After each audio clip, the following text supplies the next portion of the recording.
By the early 1970s, the Cold War had settled into a fragile terror. America can deter it, it shows.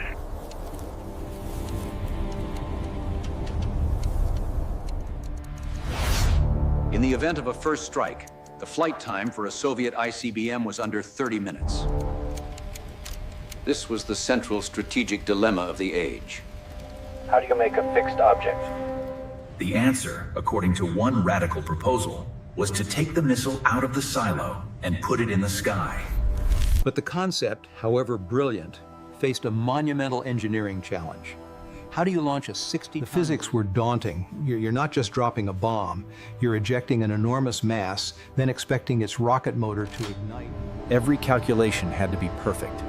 The extraction, the parachute deployment, the timing of the engine. Healthy respect for what we were attempting.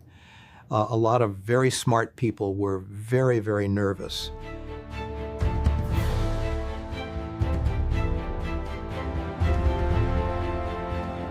By the early 1970s, the Cold War had settled into a tense stalemate.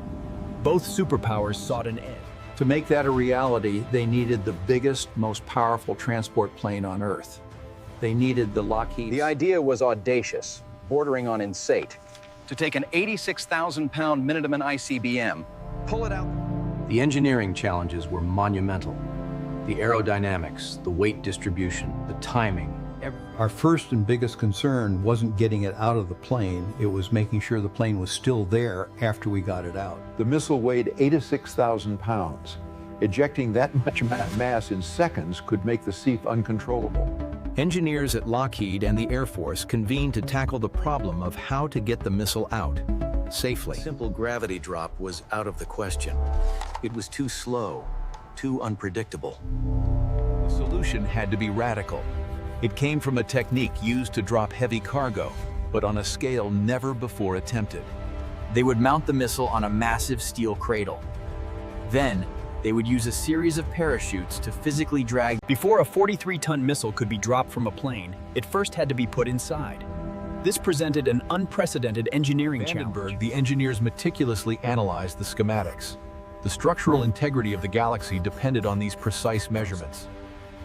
The solution was a custom-built, 90,000-pound steel cradle, a marvel of mechanical engineering. The specialized roll at Vandenberg required massive support structures.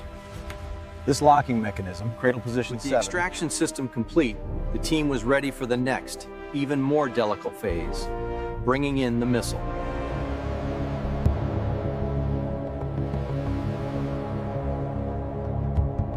Sections, the transport vehicle is approaching the bay. Maintain present security protocols until the payload is secured. Maintain current velocity, check port clearance. Solid copy, velocity holding steady at 2 knots. Aft clearance looks good. Every man here understands the gravity of the payload. We move it like it's made of glass. Every connection had to be perfect. The 86,000-pound weapon would be suspended in midair.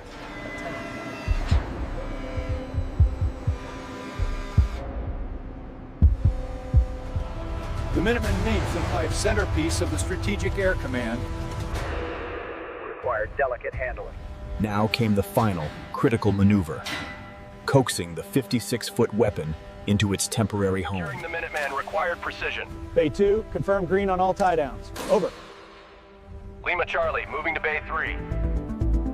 With the missile secure, the final piece was attached, the parachute extraction system.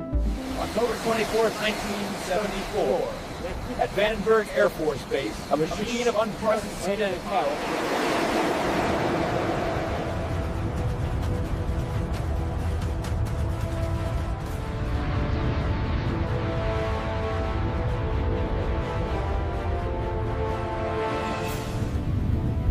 Positive rate, gear up.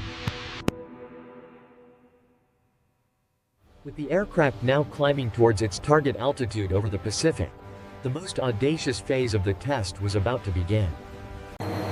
Maintain course heading 290. I'm bringing the throttle back slightly. Confirm, 290. Auxiliary power engaged. Reaching flight level 210. Systems check is complete. We are nominal.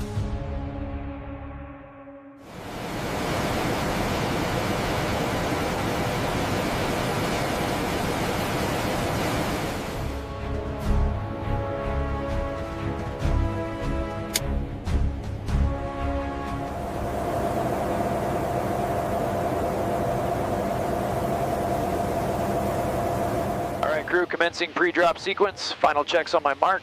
3, 2, 1, mark. Panel 5, Jaren, hydraulic isolation valves open, indication green. Gauge reading is stable at nominal pressure. Vibration compensation holding within limits. Status is green. Cargo is go.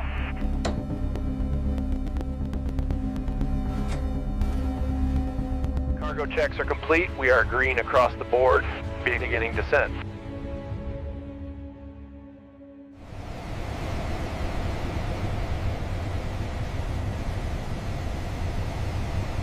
Cargo bay to cockpit. Final check complete on station 3. The locking mechanism is secure.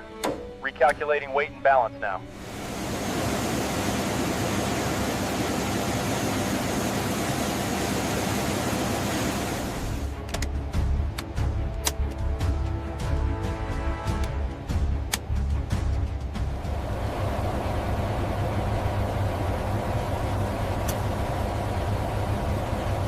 Crew, we are at the drop point. Final check. Prepare for aft ramp and door sequence. Ramp cycling now. All stations report green. We are proceeding as scheduled.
Liftoff confirmed. The bird is climbing sharply. Trajectory nominal. Looking good from here. Control.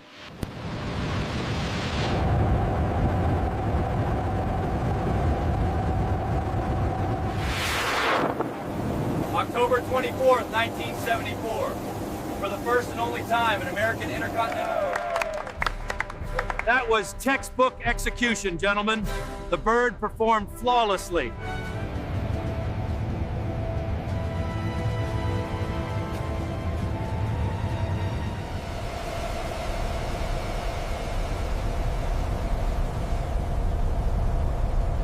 Back, the biggest challenge wasn't the technology, it was convincing the pilots that it would actually fly.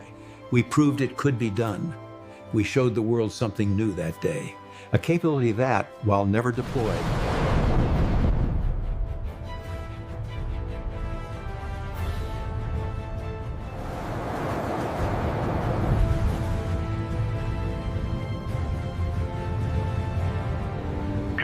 Successful burn and cutoff.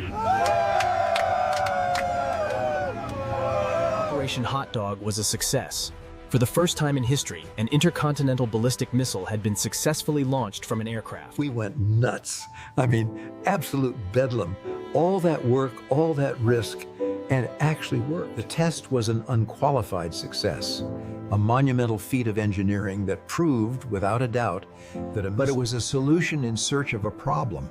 Between the new SALT treaties putting limits on launchers and the sheer cost. And so, the program was shelved.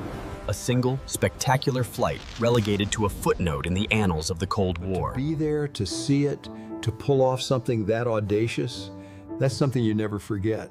We showed it could be done.